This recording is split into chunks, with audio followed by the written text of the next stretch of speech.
बहुत समय पहले की बात है। एक छोटे से गांव में नव्या नाम की लड़की अपने माता पिता के साथ रहती थी। पिता एक छोटे से किसान थे, माँ गृहिणी थी। माँ का स्वास्थ्य खराब रहता था। नव्या ही अपने माँ बाप की देखभाल करती थी। माँ के खराब स्वास्थ्य के कारण वह माँ का विशेष ध्यान रखती थी तथा पिता के साथ खेतों में भी उनका हाथ बटाती थी।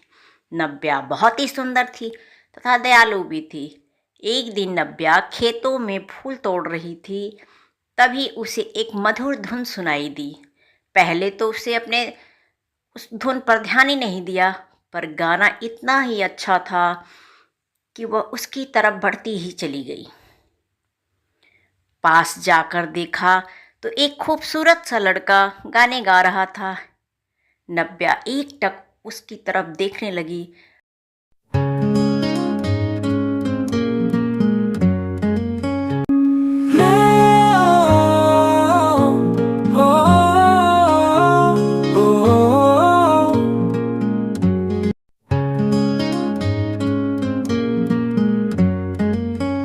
मैं और तुम साथ हैं, पर एक असीम खामोशी है।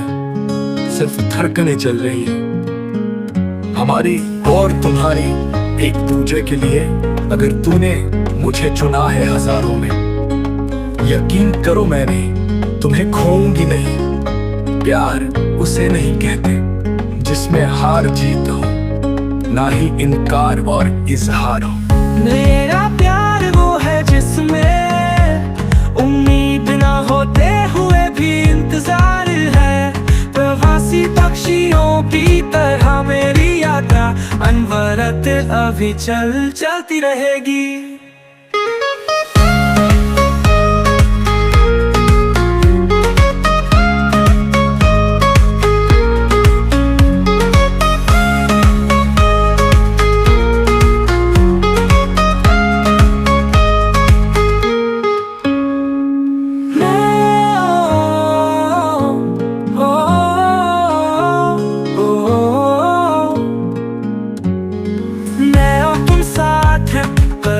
कसीम खामोशी है, सिर्फ धड़कनें चल रही है हमारी और तुम्हारी, एक दूजे के लिए। अगर तूने मुझे चुना है हजारों में, यकीन करो मैं भी तुम्हें खोऊंगी नहीं। प्यार उसे नहीं कहते जिसमें हार जीत हो, ना ही इनकार और इजहार हो।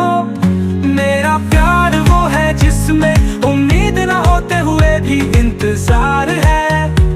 प्रवासी पक्षियों की तरह मेरी यात्रा अनवरत अभी चलती रहेगी।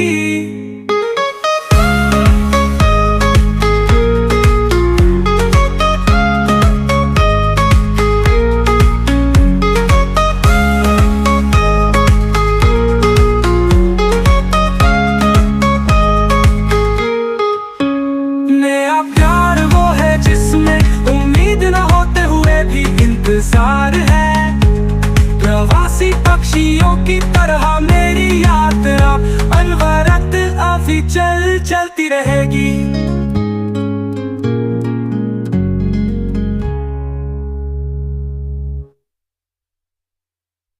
और देखते देखते कब उसके पास चली गई उसे पता ही नहीं चला। लड़के का नाम सौरभ था। उसने जब नव्या को देखा तो उससे पूछा, तुम कौन हो? नव्या ने अपना नाम बताया। सौरभ पास के गांव का ही एक लड़का था। उसको संगीत से बहुत लगाव था, परंतु घर वालों की ज़बरदस्ती के कारण वह शहर पढ़ने चला गया था। नौकरी नहीं मिलने के कारण वह गांव आया हुआ था। दोनों ने बैठकर घंटों बातें की।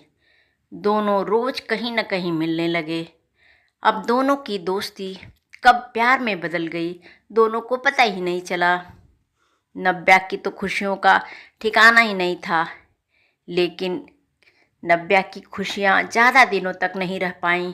नव्या के पिता ने दोनों को एक साथ देख लिया और सौरभ को अपने गांव आने से मना कर दिया। नव्या ने बहुत समझाया, पर पिता गाने वाले के सख्त खिलाफ थे। वह गाने वाले के साथ अपनी बेटी का ब्याह नहीं करना चाहते थे। नव्या को जब पता चला तो चिंता में उसकी माँ की तबीयत और ख़राब हो गई है। तो इस बात से नव्या परेशान होकर सौरभ से फ़ोन पर बात करना भी बंद कर दिया। मायूस होकर सौरभ गांव से दूर शहर में काम की तलाश में चला गया। धीरे धीरे समय बीतता गया। नव्या की शादी की बात इधर चलने लगी। लेकिन नव्या सौरभ को भूल नहीं पा रही थी। उसके किए हुए वादे उसे बार बार याद दिला रहे थे। वह हमेशा यह कहता था कि कितना भी वक्त लगे, मैं एक दिन कामयाब होकर तुम्हें लेने ज़रूर आऊँगा। तुम मेरा इंतज़ार करना, तुम मेरा इंतज़ार करना। कभी कभी नव्या को लगता कि सौरभ उसे भूल गया है और कभी कभी लगता वह वापस आएगा। नव्या दर्द में जी रही थी, परंतु वह किसी से कुछ नहीं कह पा रही थी और अपने प्यार को भी भूल नहीं पा रही थी। एक दिन लंबी सी गाड़ी उसके दरवाजे पर आकर रुकी, जिसके पीछे गांव के बहुत सारे बच्चे दौड़ रहे थे। इतनी बड़ी गाड़ी गांव में पहली बार आई थी। इसके पहले उन्होंने इतनी बड़ी गाड़ी गांव में कभी नहीं देखी थी। मोहल्ले के लोग भी जमा हो गए थे। गाड़ी जैसे ही रुकी, सौरभ उसमें से बाहर निकला। सौरभ को देखकर नव्या दौड़ती हुई उसके पास आई।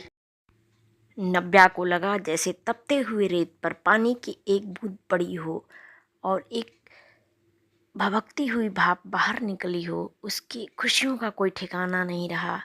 उसे लगा संसार की सारी खुशियाँ उसे मिल गई हैं। उसने ईश्वर का बहुत बहुत धन्यवाद किया, क्योंकि ईश्वर ने उसे उसकी लाइफ में सौरभ को वापस भेज दिया था। सौरभ ने नव्या के पापा से कहा, मैं आपकी बेटी का हाथ मांगने आया हूँ। मैं चाहता हूँ कि आप मुझसे नव्या का ब्याह कर दें। नव्या के पिता इस बार मना नहीं कर पाए। दोनों के प्यार के आगे झुक गए और दोनों की शादी बड़े ही धूमधाम से करा दी।